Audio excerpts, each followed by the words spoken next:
Welcome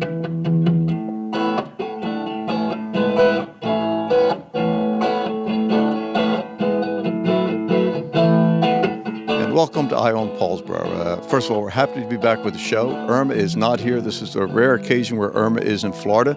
We're closing out the month of February. She is at Gary Largo, as it's called, Gary's Florida home. So she is in Florida with her husband and family, and she may see this on YouTube. So Irma, enjoy the show.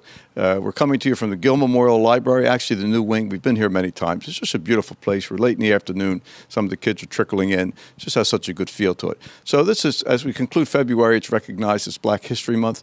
You know, we don't have to look always to national stories because we have so many stories around us. We had a real pleasure and just a delightful sit down with Jim Scott during the Christmas show, as many of you may remember. But we took time to talk to him about some of his experience because he's got wonderful stories, and there's so much to be learned by just listening. So we're going to start the show with the sit down with Jim Scott as we take a look during this Black History Month. Then we're going to come back with some details about what's taking place at this library because we want to encourage more people to visit during exhibits. Say, what wonderful stuff going on. So stay with us. We're coming right back. Irma's in Florida. When we come back, we'll be with Jim Scott.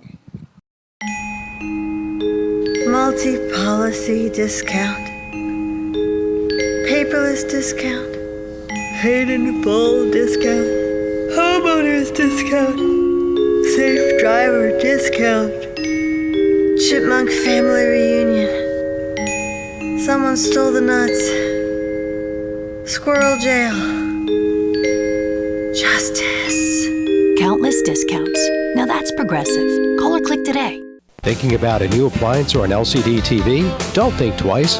Think Weiss. Weiss True Value has a full line of LCD TVs plus a great variety of appliances. And of course, hardware items like TrueTest paints, Master Mechanic tools, electrical supplies, key duplicating, and Rug Doctor rentals. And for repairs on screens and windows, look no further. Weiss True Value, from making keys to selling appliances and LCD TVs. Don't think twice. Think Weiss. 39 West Broad Street, Paulsboro. For everything, there's a season, and a time for everything under heaven. A time for sharing, a time for caring, a time for remembering, and a time for parting. When that time arrives, let Beth McBride Foley and Thomas D. Foley at the McBride Foley Funeral Home help you in your time of need. Offering a wide variety of funeral services from cremation to traditional, McBride Foley Funeral Home has been helping families with the loss of a loved one with over 50 years of combined service. McBride Foley Funeral Home, 228 West Broad Street, Paulsboro. And welcome back. We're a real pleasure to visit with a friend, Jim Scott, known around town as Scotty. We like to take time just to talk to people, not with headlines or nothing screaming, but just sort of to reflect, because stories need to be recorded, and Scotty's got a lot of them. Now, some of them we can't put on this show because of the fact we have a family audience, but there's so much to talk about. So, Scotty, you drove a bus for how many years? John, 35 years. I worked I started with public service, and of course we had transported New Jersey, and I ended up with New Jersey Transit for 35 years. I drove for 13. I worked in charter for about, 8. And then I went as garage supervisor. Well, Scotty, on charter, was that charter with public service in New Jersey Transit? Yes, or was charter was with public service and transport of New Jersey, because we were still with electric and gas. New Jersey Transit, of course, was with the state, and we couldn't use our new buses, send them out of town, and let our people ride in the old bus. So they cut the charter buses out. We didn't do charter any longer. As you said it, I sort of remember that because people may not recall, but bus service had a lot more frequency than it does now. There's a terminal in Woodbury, correct, Scotty? Yes, right. I was one of the first Afro-American to drive a bus from Philadelphia to Salem, Pennsville, and National Park. Irma Stevenson's father instructed me how to drive, how to use the changer and how to operate the bus properly.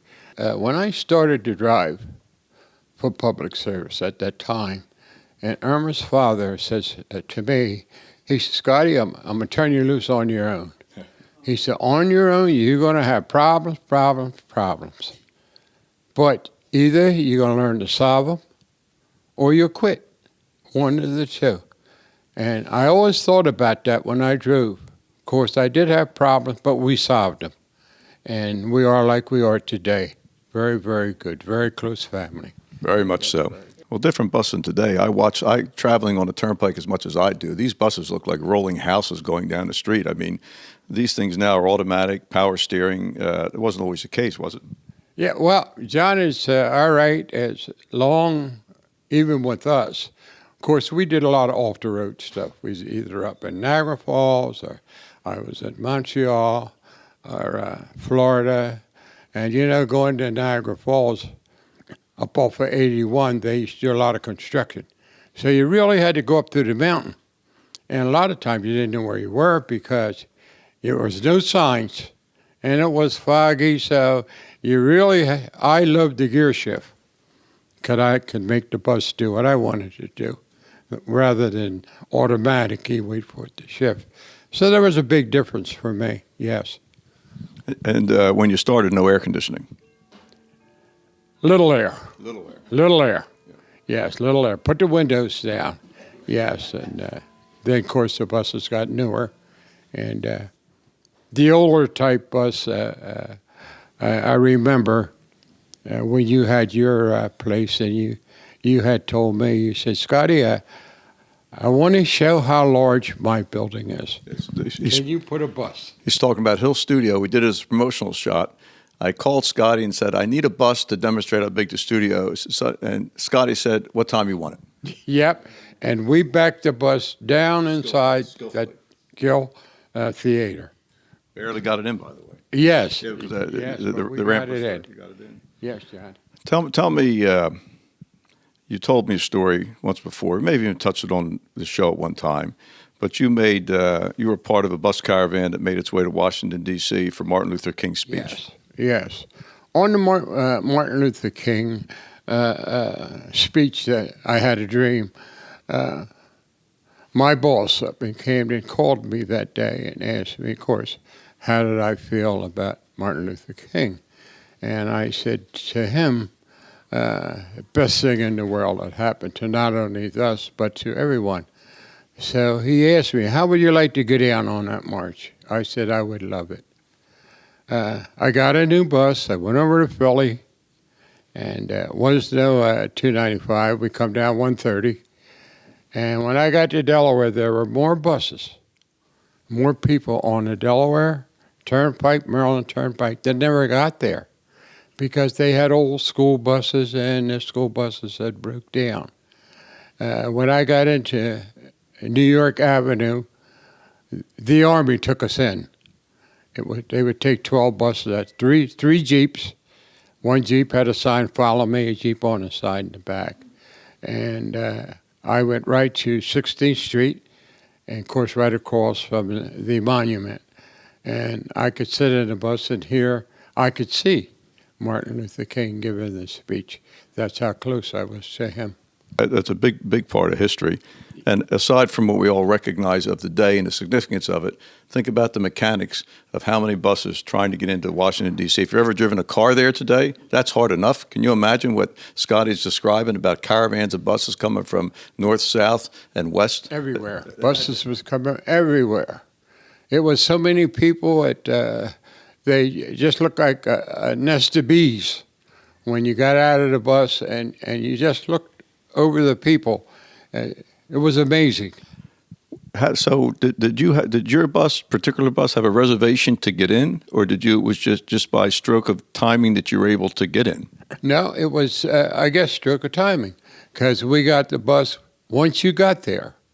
Well, you couldn't even park in New York Avenue. We were so far from New York Avenue, I guess maybe 2 or 3 miles.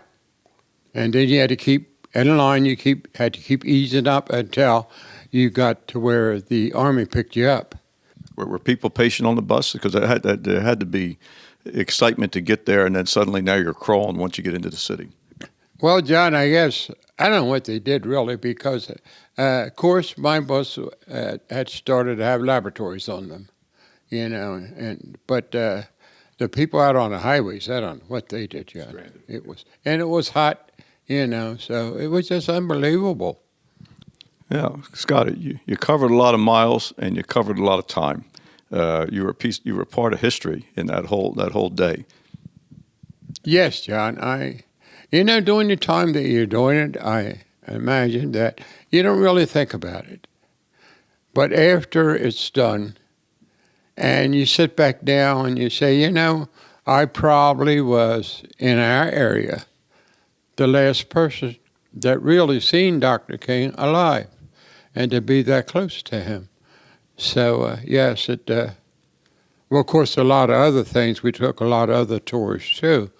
That was interesting. But that was about the most. Really, Scotty, you saw a lot of history. Yes, that's where my Plymouth came from. You're Plymouth. That's where I got a 1951 Plymouth, ready to go, and it still now sits in the garage. Well, the only thing missing is your bride to ride in it. Yes, I used to tell my wife, if you remember, John, on our 4th of July parade, and she was the master, she told me, she says, I want to ride in the Plymouth. I said, the Plymouth doesn't have air conditioning, we have airflow. She said, what's that mean? I said, you got to wind the windows down. So I say, if I get behind the fire truck, I have to bail out because I can't go fast enough to keep the Plymouth cool. Well, lo and behold, we got behind the fire truck. And she was wiping sweat. So if you remember, when we get down to the school, I asked John, I said, John, my wife is really, really hot. John said, turn the hose on her. I never said that. That is not true. That never happened that way. That did not happen that way. So we sprinkled a little. That goes to show how close John and John's father and our family was very, very close. Yeah, Scotty, these stories need to be preserved. That's why we took this moment. We're visiting with Jim Scotty Scott, who drove on that day when America changed from South Jersey to Washington, D.C., and he made it back. We'll be right back. Life is a journey that we travel with a lot of uncertainty. When your family is faced with change and you're in need of understanding, direction, honesty, and professionalism, we at the Landolfi Funeral Home have a tradition of assisting you with all of your needs in any way that we can. We offer many affordable funeral services. Please feel free to call us with any questions you may have or visit us at www.landolfifuneralhome.com. Rizzo Family Chiropractic Center in Gibbstown offers pain relief with a difference. Using specific chiropractic adjustments, Rizzo Family Chiropractic will get to the root of your problem quickly. Bring your headaches, neck, back, joint, or limb pain to Dr. Karen Rizzo. If you have recurring pain, chiropractic can help. Rizzo Family Chiropractic can relieve many sources of pain without extended treatment and ongoing therapy. Give your family the gift of caring professional pain relief with a difference. Rizzo Family Chiropractic. Come on down Route 55 to the Millville Airport. Visit Smith & Jackson Military Antiques and Firearms, a gun shop with a woman's touch. Buying, selling, and trading firearms and military items, especially seeking World War II, German, Japanese, and American items. Buying single items or entire collections. That's Smith & Jackson Military Antiques and Firearms at the Millville Airport, 21 Peterson Street, next to the Glasstown Brewing Company. And welcome back to Eye on Paulsboro. We hope you enjoyed the visit with Jim Scott. First of all, he's been a personal friend for so many years and also to so many people. But those kinds of stories they're just helpful. It wasn't that long ago that America was very different. So as we are often hard on ourselves, we have to keep looking forward, and we appreciate Jim Scott very, very much. As I said, we're at the Gill Memorial Library. We're in the new wing. How this new wing got built and all the people that helped do it, that story has been told on this show, and it's a very good one. But we wanted to come back and visit. Thought it was a good place to start taping again with the show. We're going to start with Violet Valentine, correct? Did I get the name right? Yes, and you you are did. the librarian. Yes. Introduce Director. the rest of the group. This is Susan, Okay. is our assistant, and Jim is our volunteer, and he's also our historian. And how else related? Actually, he's my brother, too. You say his brother as well. Not a bad thing. First of all, Violet, thanks for having us in on short notice because we've been anxious to get back on the air. The problem with not having a regular show has been my schedule, not Fred's, not Amy's, not Irma's, not Bill Crane's. It's been mine.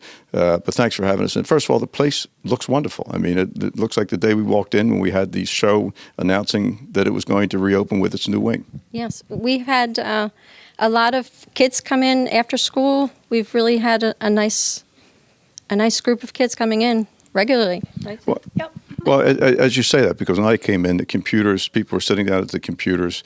That's a wonderful service. Yeah, most of the kids here don't have computers at home, so it's nice that we have them available for them to use. It seems like the proper theme for a library as you think about it, because prior to the internet and technology, people came to libraries to open books, to find out things, and to learn more about stuff around the world, and it just was a gateway to knowledge, and computers are part of that now, so that is a big deal, isn't it? Actually, they use the computers more than they use the books. So why do you still have books? Because we still have readers. Really? Yes. And in fact, before I left, Janet said, why don't you take all the books we have in the house and donate them to the library? Do you take donations? Do you sort through them? Yes, we do. What ones we can use, we put on the shelf, and what ones we can't, we put on a cart, and anybody can take them. Well, that's wonderful. So we're going to bring lots of things down. You've had a number of events here recently, and for those who live in town or across Broad Street, you'll occasionally see a menu board out front.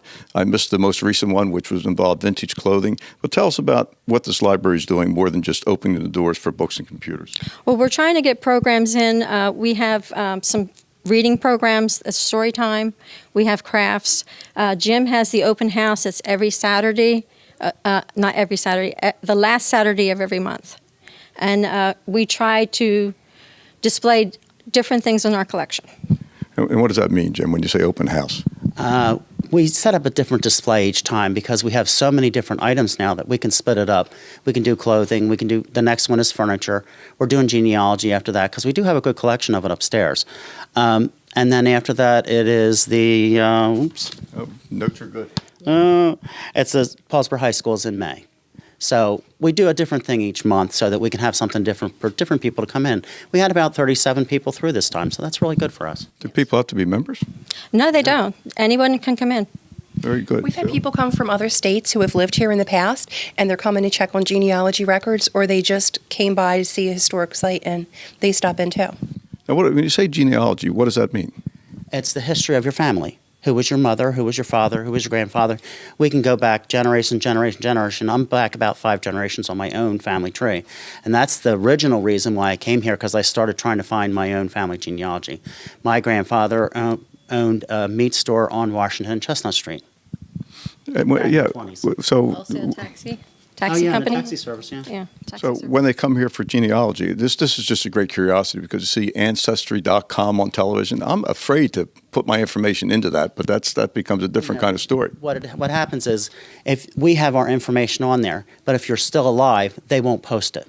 So if you have persons in your family who are deceased or, but anybody who is actually still alive is not posted on the website.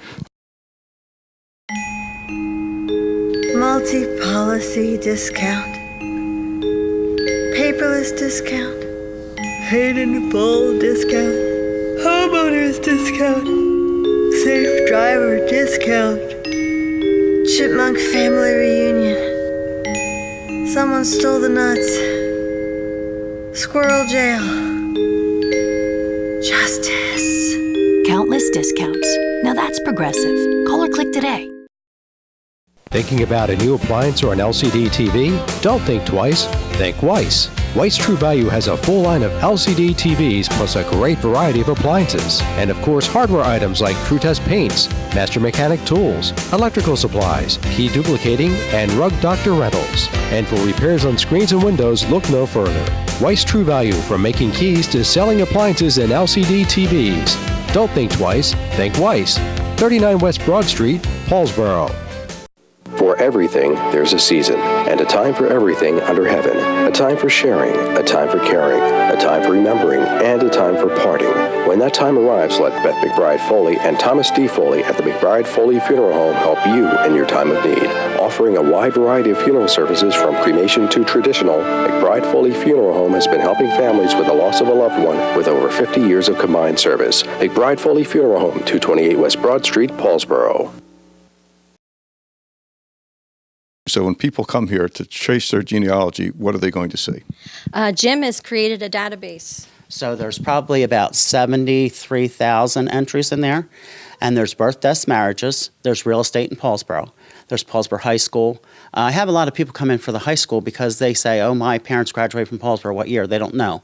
I can look it up by name. And then we have the yearbooks. We have the yearbooks back to 1938. That's fascinating stuff. So you're awful quiet in the background.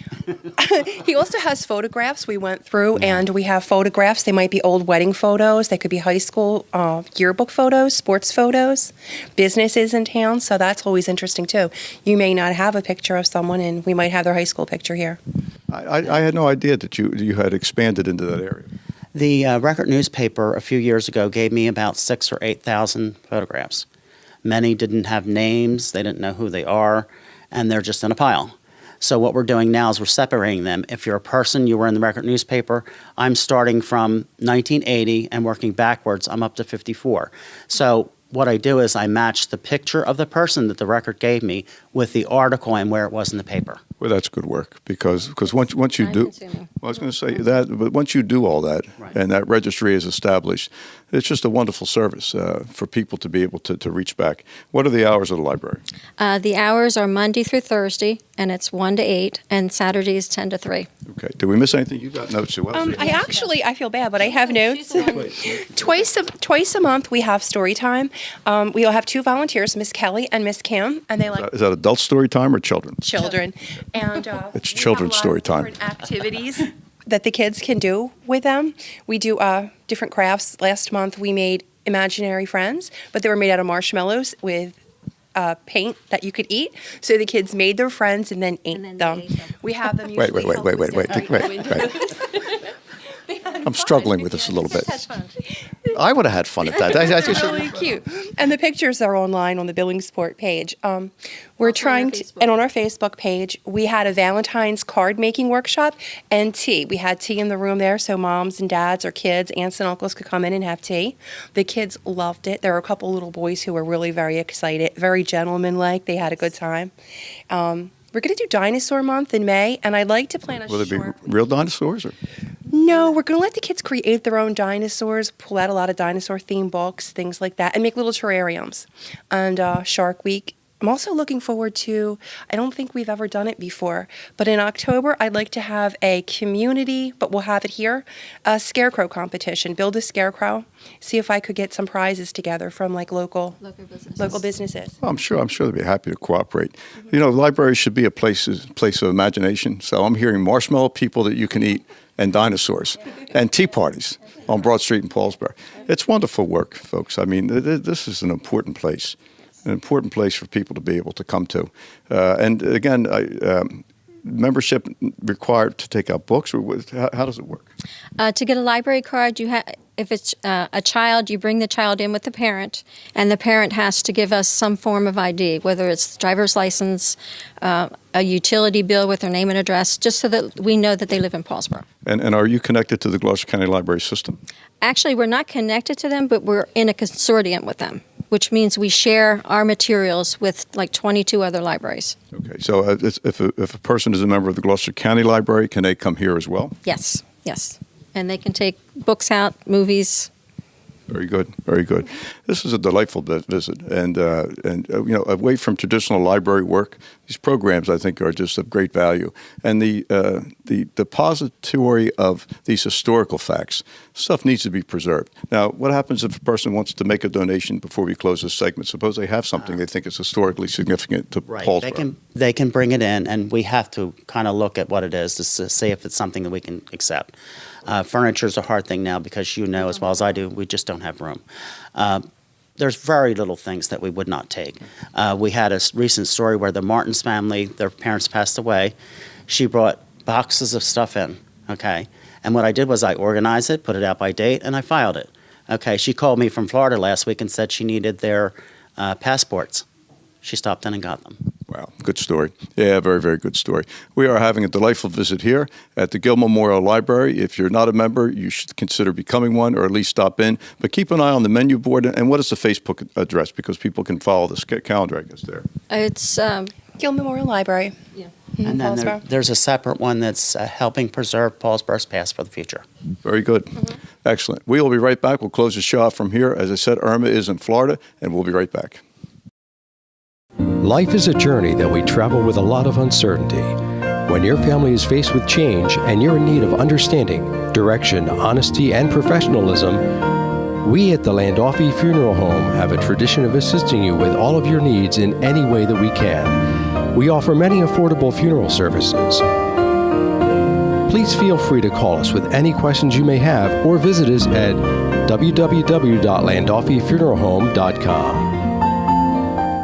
Rizzo Family Chiropractic Center in Gibbstown offers pain relief with a difference. Using specific chiropractic adjustments, Rizzo Family Chiropractic will get to the root of your problem quickly. Bring your headaches, neck, back, joint, or limb pain to Dr. Karen Rizzo. If you have recurring pain, chiropractic can help. Rizzo Family Chiropractic can relieve many sources of pain without extended treatment and ongoing therapy. Give your family the gift of caring professional pain relief with a difference. Rizzo Family Chiropractic. Come on down Route 55 to the Millville Airport. Visit Smith & Jackson Military Antiques and Firearms, a gun shop with a woman's touch. Buying, selling, and trading firearms and military items, especially seeking World War II, German, Japanese, and American items. Buying single items or entire collections. That's Smith & Jackson Military Antiques and Firearms at the Millville Airport, 21 Peterson Street, next to the Glasstown Brewing Company. And welcome back. As we work to close the show out, we don't have a community note segment, so happy birthday to everybody. Happy anniversary. Irma will catch up with that on the next show. But as we bring this show to a close, a little bit of an update of the Paulsboro Port Project for the neighbors who have now seen that the sound wall is nearly completed. That was a promise made that would occur, because as this port continues to grow, the idea is to keep it from intruding on that neighborhood. I think everyone's going to be pleased. The fence will come down. There'll be some landscaping. It'll only get better as time goes. Also, you're hearing some pile driving. That's because Commerce Construction, who is the contractor to build 2 new wharfs, is aggressive. Now, that's going to slow up shortly because there is a moratorium on work in the water starting, I think, about March 10th because of issues with fish and both the shad and I just drew a blank on the other fish, the ones that used to give us caviar. The sturgeon, thank you, Fred. They're returning to the Delaware, so no work can go on in the water, so that pile driving will stop for a while. Commerce has made great progress, so if you remember pictures of the first wharf, it's going to be 3.25 times that size when it's done. It's a $142 million contract of wharf work going on alone. So it's a big deal because that's going to let this port really come to life and flourish because more ships can come. So for the neighbors who have had to deal with the pile driving, we all apologize to you, but that's what progress sounds like, and you're going to get a break from it. Then it'll start up again in the summer when they move more towards the Mansfield Creek to the other end and the other wharf. So a lot of work going on at the Paulsboro Port. There are people working, and steel is still coming in. And very important to the town, the mayor's not with us today. He is also, I think he's in Florida, is that the Conrail, by way of a state Department of Transportation grant. It's going to put a new Y in with the cooperation of Dimdale, Aloysius, and Railroad Construction. So these trains now will go directly into the port and out of the port and no longer block Paulsboro in any way. Really, really important stuff. They'll move better. They'll move faster. When I mean they won't have to stop, start. So some of those neighbors along Mansfield Avenue won't have the banging because everything will just move. It's going to be an improvement. That's going to happen in spring, summer. So as we close out the summer, the new rail track will be in, and progress will continue to be made down at the port, which is very, very important to all of us. So that being said, for Fred Buchner behind the camera, for Amy Cook, who couldn't be with us, along with Bill Crane, I don't think they're together, but neither of them are here at the moment. For Irma Stevenson, who is at Gary Largo in Florida, Irma, of course, we miss you. And everybody, as Irma would say, we'll see you on Broad Street next time.